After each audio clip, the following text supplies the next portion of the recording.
एक गांव में एक किसान अहमद रहता था। उसके 3 बेटे थे। बड़ा बेटा अली, दूसरा बेटा करीम और सबसे छोटा बेटा समीर। दोनों बड़े बेटे शादीशुदा थे, अपने घरों और खेतों में खुशहाल जिंदगी गुजार रहे थे। मगर किसान का दिल हमेशा अपने छोटे बेटे समीर पर ही आता था। लेकिन समीर न काम करता था, न कोई जिम्मेदारी उठाता। गांव वाले उसे निकम्मा और नालायक कहने लगे।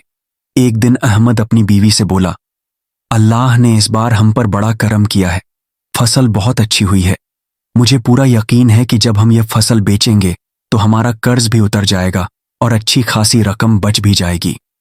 हाँ, हमारे तीनों बेटों ने बहुत मेहनत की है। मुझे लगता है कि समीर भी अब मेहनती हो गया है। अली, करीम और समीर तीनों ने इस बार मेरा बहुत साथ दिया है। उन्हीं की वजह से तो फसल इतनी अच्छी तैयार हुई है। अहमद और उसकी बीवी आपस में बातें कर ही रहे थे कि इतने में छोटा बेटा समीर अंदर आया। अब्बा जान, जमींदार साहिब अभी घर आए थे। कह रहे थे कि अपने वालिद से कहो, बहुत दिन हो गए हैं कर्ज लिए हुए। अब जब फसल बेचो तो सबसे पहले मेरा पैसा वापस कर देना। अहमद ने नरमी से जवाब दिया, हाँ बेटा, मैं और तुम्हारी माँ भी यही बात कर रहे थे कि जमींदार साहिब के पैसे चुका दिए जाएं। बहुत वक्त गुजर गया है, सुबह ही ये फसल बेचने जाना है। इस बार तुमने भी बहुत मेहनत की है। मुझे लगता है तुम अब अपनी जिम्मेदारी समझने लगे हो, इसीलिए सुबह मैं और तुम इकट्ठे फसल बेचने चलेंगे। अभी जाओ, अपने भाइयों को बुला लाओ ताकि आज सारी कपास की फसल काट लें। समीर अपने दोनों भाइयों को बुला लाया और तीनों ने मिलकर सारी फसल काटी और बोरियों में भर दी। कुछ देर बाद अली बोला, अब्बा जान, अम्मा ने बताया कि आप समीर को अपने साथ फसल बेचने ले जा रहे हैं। अगर आप चाहें तो मैं भी साथ चलूं। अहमद मुस्कुराकर बोला, नहीं अली, इस बार मैं समीर को साथ ले जा रहा हूं ताकि वह भी देखे कि दुनिया के मुआमले कैसे होते हैं। यूं समीर और अहमद दोनों ने बोरियों को बैलगाड़ी पर लादकर मंडी की तरफ रवाना हो गए। सफर लंबा था। बाप बेटा बातें करते हुए आखिरकार मंडी पहुंचे। मगर जब वहां पहुंचे तो मंडी बंद थी और बहुत से ताजर बाहर खड़े थे। अहमद ने एक आदमी से पूछा, भाई क्या हुआ, सब ताजर बाहर क्यों खड़े हैं? मंडी बंद क्यों है? आदमी ने जवाब दिया, आज यहां हड्ड हड़ताल है, इसलिए मंडी बंद कर दी गई है। सब ताजर दूर दूर से आए हैं, इसलिए रात यहीं रुकेंगे। कल मंडी खुलेगी तभी सौदा होगा। ये सुनकर अहमद और समीर ने भी वहीं रात गुजारने का इरादा किया। कुछ देर बाद समीर अपने बाप से बोला, अब्बा जान, आप घर चले जाएं और आराम करें। मैं यहीं हूं, सुबह आप वापस आ जाइएगा। मैं फसल की अच्छी तरह देखभाल कर लूंगा, आप बिल्कुल भी फिक्र न करें। समीर की बात मानकर अहमद घर वापस चला गया। उसने अपनी बीवी, करीम और अली को भी बताया कि मंडी बंद है। इसी तरह रात हो गई। समीर ने तन्हाई में सोचा, कितना वक्त हो गया मुझे यहाँ बैठे हुए, क्यों ना कुछ देर लेट जाऊं, थोड़ी देर आराम कर लूं, फिर उठ जाऊंगा। ये सोचकर समीर वहीं करीब एक झोंपड़ी में जाकर लेट गया। शायद ये किस्मत का ही खेल था। जैसे ही समीर सोया, आसमान पर अचानक काले बादल छा गए और जोरदार तूफानी बारिश शुरू हो गई। घर में अहमद की बीवी घबराकर बोली, अहमद, देखो बाहर कितनी तेज बारिश हो रही है। समीर को अकेला छोड़कर नहीं आना चाहिए था, कहीं फसल खराब ना हो जाए। मेरा दिल बहुत घबरा रहा है, मैं अभी मंडी की तरफ जा रहा हूँ। अहमद की बीवी बोली, आप अकेले मत जाइए, अली या करीम में से किसी को साथ ले जाइए, मैं अभी बुलाती हूँ। अहमद ने अली को साथ लिया और जल्दी जल्दी मंडी की तरफ रवाना हो गया। उधर समीर गहरी नींद में सो रहा था और बारिश ने सारी कपास की फसल तबाह कर दी। जब अहमद वहां पहुंचा तो मंजर देखकर उसकी आंखों में आंसू आ गए। सारी कपास खराब हो चुकी थी और जमीन पर इधर उधर बिखरी हुई थी। अहमद गुस्से और दुख से समीर के पास गया और बोला, मैंने पहली बार तुम पर भरोसा किया और तुमने मुझे उसका यह नतीजा दिया। तुम्हारी वजह से हम सब की मेहनत पानी में बह गई। तुम्हें शर्म आनी चाहिए। एक जिम्मेदारी तुम्हें दी गई थी और तुम यहां सो गए। मैंने समझा था कि तुम अब अपनी जिम्मेदारी समझने लगे हो, इसीलिए मैंने तुम पर एतबार किया, मगर मैं गलत था। गांव वाले ठीक कहते हैं, तुम कामचोर और नालायक हो। अली ने तल्खी से कहा, अब्बा जान, मेरा तो पहले ही दिल नहीं मान रहा था कि आप उसे साथ ले जाएं। देखिए, अंजाम आपके सामने है। हमारी सारी मेहनत बर्बाद हो गई और उसकी वजह यही समीर है। अब हम क्या करें? रात भर की तूफानी बारिश में अहमद की सारी फसल बह गई, अपने बेटे समीर की वजह से, जिसके बारे में वह जानता था कि वह काहिल और लापरवाह है। अहमद ने नुकसान खुद भुगता। जब जमींदार को यह खबर मिली तो वह अपने साथ 2 आदमी लेकर अहमद के घर आ पहुंचा। हाँ अहमद, वो पैसे याद हैं जो तुमने मुझसे कर्ज लिए थे। अब वक्त आ गया है, मेरा कर्ज वापस करो। अहमद ने रंजीदा लहजे में कहा, जमींदार साहिब, फसल तो बारिश ने बर्बाद कर दी, अभी मेरे पास कुछ नहीं है, थोड़ी मोहलत दे दीजिए। जमींदार सख्ती से बोला, नहीं अहमद, मैंने तुम्हें पहले ही कहा था, अब मुझे कोई बहाने नहीं चाहिए, कल तक पैसे दे देना वरना अंजाम अच्छा नहीं होगा। यह सुनकर बड़े बेटे अली और करीम अपने अपने घरों में जा बैठे। दोनों सोचने लगे कि कहीं कर्ज की तलवार उन पर न चल पड़े। अली बोला, करीम, मेरी बात मानो, हम अलग हो जाते हैं। अब का कर्ज कहीं हम पर ना आ जाए, और फिर हमारे पास है ही क्या, हमारा तो अपना गुजारा भी बड़ी मुश्किल से होता है। करीम ने हाँ में सर हिलाया। हाँ, बेहतर यही है कि हम दूर रहें, वरना हम भी बर्बाद हो जाएंगे। यूं दोनों बेटों ने अपने बाप को हालात के रहम ओ करम पर छोड़ दिया। अब जमींदार भी वहां से जा चुका था और अहमद के दोनों बड़े बेटे भी उसके पास नहीं थे। अहमद अंदर से बिल्कुल टूट चुका था, उसके पास कुछ भी नहीं बचा था। वह सोचने लगा कि आखिर वह जमींदार का कर्ज कैसे चुकाए। आंसुओं से भरी आंखों के साथ वह दिल ही दिल में कहने लगा, ऐ अल्लाह, मेरे ही बेटे मुझे छोड़ गए, अब जीने का क्या फायदा। मैंने कभी सोचा भी न था कि मुझे यह दिन देखना पड़ेगा। ये सोचकर अहमद खुदकुशी के इरादे से खेतों की तरफ चल पड़ा। वहां जाकर उसने एक दरख्त पर रस्सी बांधी और जैसे ही वह खुद को लटकाने ही वाला था, अचानक उसका बेटा समीर वहां पहुंच गया। उसी वक्त गांव का एक आदमी भी वहां आ गया। दोनों ने दौड़कर अहमद को खुदकुशी से रोक लिया। अहमद ने कमजोर आवाज में कहा, बेटा, मैं बहुत थक गया हूं, न बेटे साथ हैं, न दौलत बाकी रही, न कर्ज अदा कर सकता हूं, अब तो बस मौत ही मेरा सहारा लगती है। समीर ने रोते हुए कहा, नहीं अब्बा, आप मुझे नालायक कहते थे, लेकिन आज से मैं अपनी गलती सुधारूंगा। अगर आप ना रहे तो मैं किसके सहारे जीऊंगा, आपकी जिंदगी ही मेरा हौसला है। अहमद ने अफसुर्दा लहजे में कहा, समीर, तू मुझे क्यों रोक रहा है? मेरे सर पर बहुत कर्ज है, मैं दुनिया का सामना नहीं कर सकता, और कल जमींदार को कर्ज कैसे दूं? मेरे पास तो कुछ भी नहीं बचा। समीर ने बाप के हाथ पकड़कर कहा, जी अब्बा, मैं वादा करता हूं, अब से मैं दिन रात मेहनत करूंगा, कर्ज भी उतारूंगा और हमारी इज्जत भी वापस लाऊंगा, मगर आपको खोना नहीं चाहता। अहमद की आंखों से आंसू बह निकले। उसने समीर को गले लगा लिया। बरसों बाद उसे दिल के अंदर से सुकून महसूस हुआ। उसे लगा कि शायद यही बेटा, जिसे वह नालायक समझता था, दरअसल उसका सबसे वफादार सहारा है। जब गांव के जमींदार को यह खबर मिली कि अहमद खुदकुशी करने लगा था, तो वह फौरन उसके घर आया। अहमद, मैंने सुना तुम अपनी जान लेने वाले थे, ऐसा कदम मत उठाना। मैं तुम्हें 6 महीने की और मोहलत देता हूं, फिर से खेत में फसल बोकर बेच देना और उसके बाद मेरा कर्ज वापस कर देना। अहमद की आंखों में शुक्र के आंसू आ गए। जमींदार साहब, बहुत शुक्रिया, मैं आपका यह एहसान कभी नहीं भूलूंगा और 6 महीने के अंदर आपके पैसे जरूर वापस कर दूंगा। अहमद और समीर बहुत खुश हुए। उन्होंने दोबारा जमीन में बीज बो दिए, मगर चंद दिनों बाद अहमद ने देखा कि हर सुबह फसल कम हो जाती है। रातों रात कोई आकर फसल खा जाता था। अहमद ने परेशानी से कहा, बेटा समीर, ये सब क्या हो रहा है? कोई हमारी फसल चोरी कर जाता है। आज रात तुम ही पहरा दो, देखो तो सही यह राज क्या है। समीर ने इत्मीनान से कहा, जी अब्बा, आप फिक्र न करें, आज रात मैं ही खेत में रुकूंगा और देखूंगा कि असल माजरा क्या है।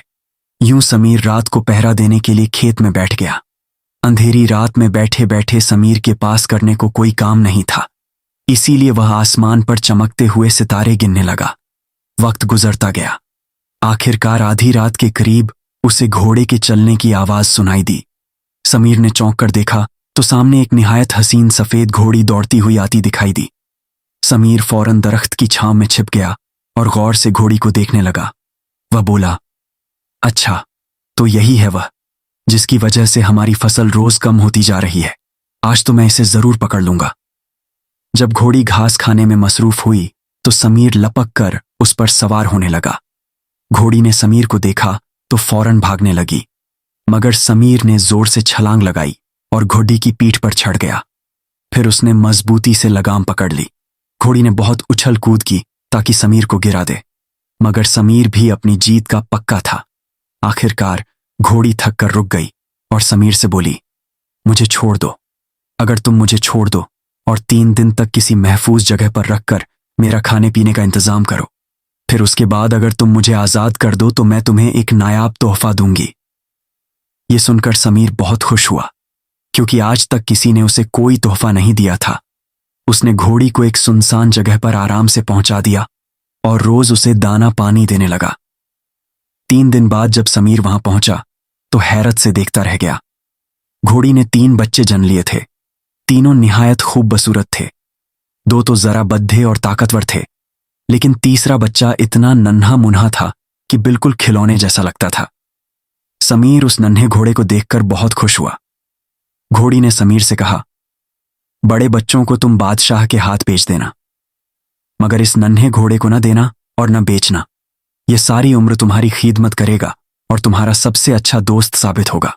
समीर घोड़ी की बातें गौर से सुनता रहा। जब उसने नजरें उठाकर घोड़ी का शुक्रिया अदा करना चाहा तो देखा कि घोड़ी वहां से गायब हो चुकी थी। समीर हैरत से बैठा रह गया। उसके बाद से वह रोज उन तीनों घोड़ों को खिलाता पिलाता और उनकी परवरिश करता रहा। यूं कई हफ्ते गुजर गए। इस दौरान घोड़े बहुत तेजी से बड़े हो गए, मगर नन्हा घोड़ा वैसा ही छोटा सा रहा। एक दिन इत्तेफाक से जब समीर सो गया तो करीम वहां पहुंच गया जहां यह घोड़े बंधे थे। उसने घोड़ों को देखा तो उसके दिल में लालच आ गया। वह बोला, अरे वाह, कितने हसीन घोड़े हैं, जल्दी से इन्हें साथ ले चलते हैं। करीम ने कहा, इन्हें बेचकर अच्छे खासे पैसे मिल सकते हैं। वह फौरन अली को बुला लाया। कल शहर में मेला लगने वाला है।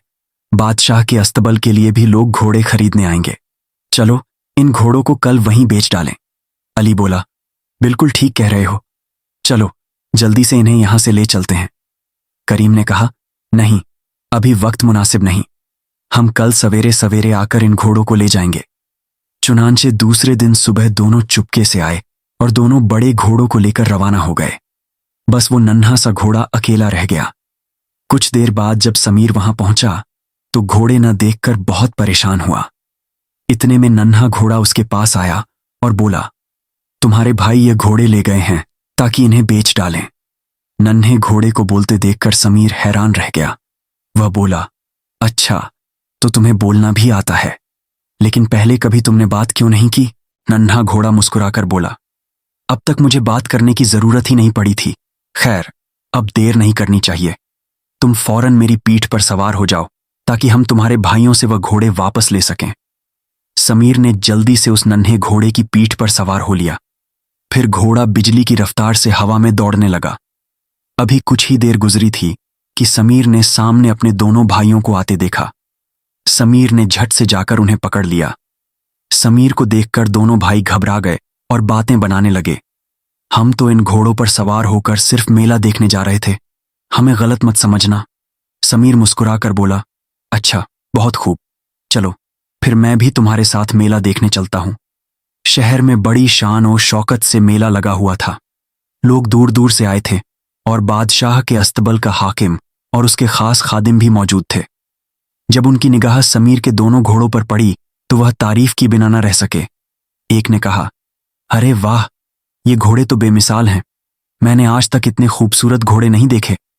बादशाह को फौरन खबर करनी चाहिए, वो यकीनन इन घोड़ों को खरीद लेंगे। दूसरा बोला, बिल्कुल ठीक कहा तुमने, मैं अभी बादशाह के पास जाता हूं और खबर देता हूं। तुम यहां ठहरो और इन घोड़ों पर नजर रखो, कहीं कोई दूसरा न खरीद ले। वह शख्स फौरन बादशाह के पास गया और अर्ज किया, जहान पनाह, मेले में 2 निहायत हसीन और जमील घोड़े फरोख्त के लिए आए हैं। अगर इजाजत हो तो हम इन्हें खरीद लें। बादशाह बोला, वाकई अगर वह इतने ही खूबसूरत हैं तो फौरन इन्हें ले आओ। चुनांचे समीर अपने दोनों घोड़ों के साथ बादशाह के दरबार में हाजिर हुआ।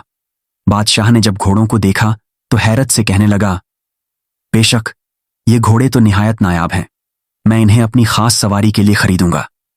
यूं सौदा तय हो गया। बादशाह ने समीर को 2 थैलियां अशरफियों की दी और घोड़े खरीद लिए। मगर जब बादशाह के मुलाजिम घोड़ों को ले जाने लगे तो वो घोड़े सिर पर उतर आए और जाने से इनकार कर दिया। इस पर अस्तबल का हाकिम बोला, जहान पनाह, ये घोड़े इस लड़के के बगैर कहीं नहीं जाएंगे। सारी सूरतें हाल देखकर बादशाह ने समीर से कहा, ये घोड़े तुम्हें छोड़कर कहीं भी जाना नहीं चाहते, इसलिए आज से तुम भी हमारे साथ रहोगे। मैं तुम्हें घोड़ों के अस्तबल का काम देता हूं। समीर ने अशरफियों की थैलियां अपने भाइयों और अपने वालिद के हवाले कर दीं और खुद बादशाह के साथ रहने लगा। उसके वालिद ने जमींदार को कर्ज वापस कर दिया। बादशाह के महल में समीर के दिन बहुत आराम और आसाइश के साथ गुजरने लगे। उसका नन्हा सा घोड़ा हर वक्त उसके साथ रहता था। मगर अस्तबल के हाकिम को समीर से हसद होने लगा। उसने समीर के खिलाफ बादशाह के कानों में बातें भरनी शुरू कर दी। एक दिन वह बादशाह से बोला, महाराज, यह समीर बड़ी बड़ी बातें करता है।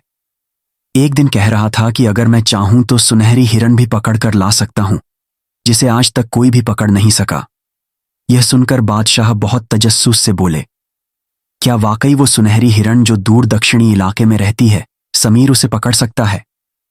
हाकिम ने जवाब दिया, हाँ महाराज, मैंने खुद सुना है। वो कल मुझे यह बता रहा था। जाओ समीर को फौरन हाजिर करो। समीर हाजिर हुआ तो बादशाह ने उसे सुनहरी हिरन लाने की फरमाइश की।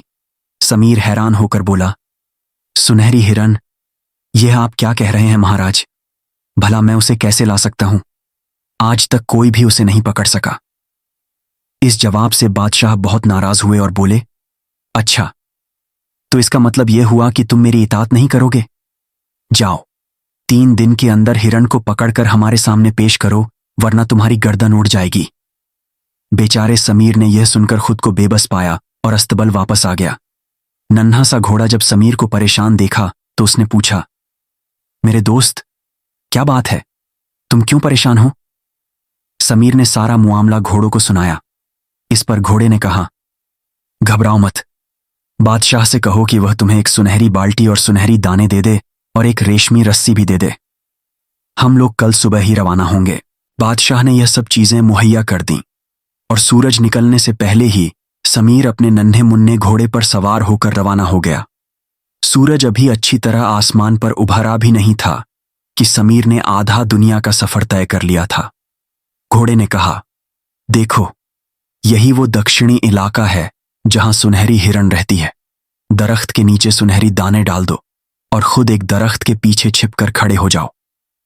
कुछ ही देर गुजरी थी कि वो सुनहरी हिरन आ गई और दाना खाने लगी। समीर ने रेशमी रस्सी का फंदा बनाकर बड़ी जोर से हिरन के सर पर फेंका। फंदा बिल्कुल हिरन की गर्दन में बैठ गया। समीर ने तेजी से रस्सी खींचना शुरू की। फंदा हिरन की गर्दन में सख्त हो गया। हैरत अंगेज तौर पर हिरन पकड़ी गई तो समीर ने उसे अपने घोड़े पर बिठाया और वापस लौट आया। बादशाह ने जब सुनहरी हिरन को देखा तो बेहद खुश हुआ, मगर अस्तबल का हाकिम और भी ज्यादा जल गया।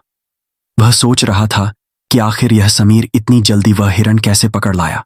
मेरी समझ में कुछ भी नहीं आ रहा। यूं दिन गुजरते गए और बादशाह का एतबार समीर पर बढ़ता गया, मगर यह मामला अस्तबल के हाकिम के लिए नाकाबिले बर्दाश्त होता जा रहा था। फिर एक दिन उसने बादशाह से कहा, हुजूर, यह समीर बड़े बड़े दावे करता रहता है। कल कह रहा था कि अगर मैं चाहूं तो वो खूबसूरत राजकुमारी भी उठा लाऊं जो दूर उत्तरी इलाके में समंदर के किनारे रहती है। बादशाह ने जोश-ए इश्तियाक से पूछा, यह वही राजकुमारी जो समंदर के किनारे कश्तियों में घूमती रहती है? हाकिम ने कहा, जी हुजूर, मैं उसी की बात कर रहा हूं। जाओ, समीर को फौरन बुलाओ। जब समीर को बुलाया गया तो बादशाह ने उसे हुक्म दिया कि वह वो राजकुमारी लाए। समीर हैरत से बोला, राजकुमारी? मैं तो यह भी नहीं जानता वो कहां रहती है। खैर, मैं उसे कैसे ला सकता हूं? आज तक तो कोई भी उसे नहीं पकड़ सका। ये जवाब सुनकर बादशाह दोबारा नाराज हुआ और बोला, तो तुम मेरी इताअत नहीं करोगे? जाओ, 6 दिन के अंदर वह राजकुमारी हमारे सामने लाओ, वरना तुम्हारी जान की सलामती नहीं रहेगी। समीर फिर दुखी दिल वापस अस्तबल लौटा। उसने सारा मामला अपने नन्हे घोड़ों को सुना दिया। घोड़े ने कहा, घबराओ मत, फौरन एक रेशमी खैमा हासिल करो और सोने चांदी के बर्तन और सबसे उम्दा खाना साथ ले लो। हम सुबह सवेरे रवाना हो जाएंगे। समीर ने फौरन यह सब बंदोबस्त किया और अगले दिन सुबह अपने घोड़े पर सवार होकर निकल पड़ा। घोड़ा तेजी से दौड़ता गया, मगर इस फर्श सेकंडों में मीलों का फासला तय कर रहा था। आखिरकार वह समंदर के किनारे पहुंच गए, जहां दुनिया खत्म होती महसूस होती थी। घोड़ा रुका और समीर नीचे उतरा। घोड़े ने कहा, अब यहां अपना खैमा कायम करो और सोने चांदी के बर्तन उसमें सजा दो। फिर उन बर्तनों में वो तमाम लजीज खाने रख दो। समीर ने जब यह सब काम कर लिया तो घोड़े ने कहा, अब तुम छिप जाओ और देखते रहो। जब राजकुमारी आए और खेमे में दाखिल होकर खाने में मसरूफ हो जाए तो उसी वक्त उसे पकड़ना और मुझे आवाज दे देना। यूं समीर इंतजार करने लगा और खेमे की आड़ से समंदर की तरफ देखता रहा। कुछ ही देर बाद एक कश्ती नजर आई। कश्ती किनारे आकर रुकी और राजकुमारी कश्ती से उतरी और दौड़ती हुई खेमे की तरफ लपकी। राजकुमारी को देखकर समीर उसके हुस्न का दीवाना हो गया। राजकुमारी खेमे में जाकर खाने में मसरूफ थी कि उसी वक्त समीर जाकर उसे पकड़ लिया और घोड़े को पुकारा, आ जाओ मेरे नन्हे घोड़ो, आ जाओ। राजकुमारी भी चीखने लगी, मुझे छोड़ दो, मुझे क्यों पकड़ रहे हो? इतने में राजकुमारी ने गर्दन मोड़कर समीर का चेहरा देखा तो किसी हद तक मुतमिन हुई और कहने लगी, तुम कौन हो और मुझे क्यों पकड़ रहे हो? समीर ने जवाब दिया, मैं तो बस एक आम सा इंसान हूं जिसे लोग समीर कहते हैं। मैं तुम्हें बादशाह के पास ले जाने आया हूं। आखिरकार समीर राजकुमारी को लेकर शाही महल पहुंच गया। बादशाह राजकुमारी को देखकर बेहद खुश हुआ। यूं चंद दिन ऐसे ही गुजर गए। एक दिन बादशाह ने शादी के लिए कहा, लेकिन राजकुमारी तैयार नहीं हुई। अगले दिन राजकुमारी ने समीर से कहा, समीर, मैं इस बादशाह से कभी शादी नहीं करूंगी। समीर ने उसे तसल्ली देते हुए कहा, घबराओ मत राजकुमारी, मैं अभी अपने नन्हे मुन्ने घोड़े से पूछता हूं, वो जरूर कोई हल निकालेगा। राजकुमारी और समीर घोड़े के पास गए और सारी बातें उसे सुना दी। घोड़ा बहुत संजीदगी से सब कुछ सुनता रहा। फिर बोला, इस बार तुमने मेरे सामने बहुत मुश्किल मसला रख दिया है। मैं जो मशवरा देता हूं उसे गौर से सुनो और उस पर अमल करो। उसके बाद घोड़े ने चुपके से दोनों को कुछ हिदायत दी। अगले दिन राजकुमारी बादशाह के सामने हाजिर हुई और बोली, आपने कहा था कि आपका दिल जवान है, लिहाजा अगर आप भी उतने ही जवान हो जाएं जितना कि आपका दिल है तो फिर मैं आपसे शादी करूंगी। यह सुनकर बादशाह ने कहा, भला इंसान दोबारा जवान कैसे हो सकता है? राजकुमारी ने जवाब दिया, हुजूर, एक तरीका है। अगर इंसान बकरी के दूध में 1 मिनट के लिए डुबकी लगा ले तो फिर वो उतना ही जवान हो सकता है जितना कि उसका दिल है। बादशाह ने हैरत से पूछा, क्या वाकई ऐसा मुमकिन है? राजकुमारी ने कहा, जी हां, हमारे मुल्क में यह आम कायदा है। अब आप खुद देख लीजिए कि आपका दिल वाकई उतना जवान है जितना आप कहते हैं।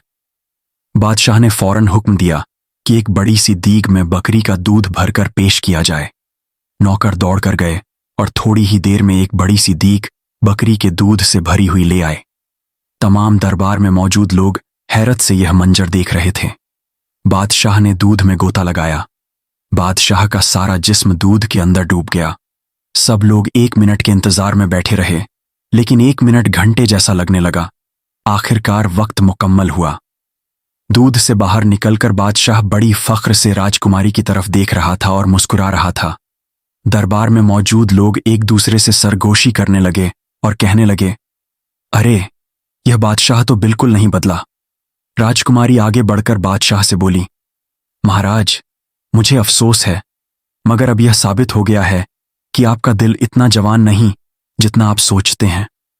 बादशाह ने बड़ी हैरानी से पूछा, क्या वाकई मैं अब जवान और खूबसूरत नहीं हूं? राजकुमारी ने फौरन पलक झपकते हुए बादशाह के सामने आईना पेश कर दिया। आईने में बादशाह ने अपनी वही बदसूरत शक्ल देखी तो वह बड़े अफसुर्दा लहजे में बोला, तुम बिल्कुल दुरुस्त कहती हो। मैं बहुत बूढ़ा हो चुका हूं, लेकिन तुम इतनी कमजोर नहीं कि मेरी शादी न करा सको।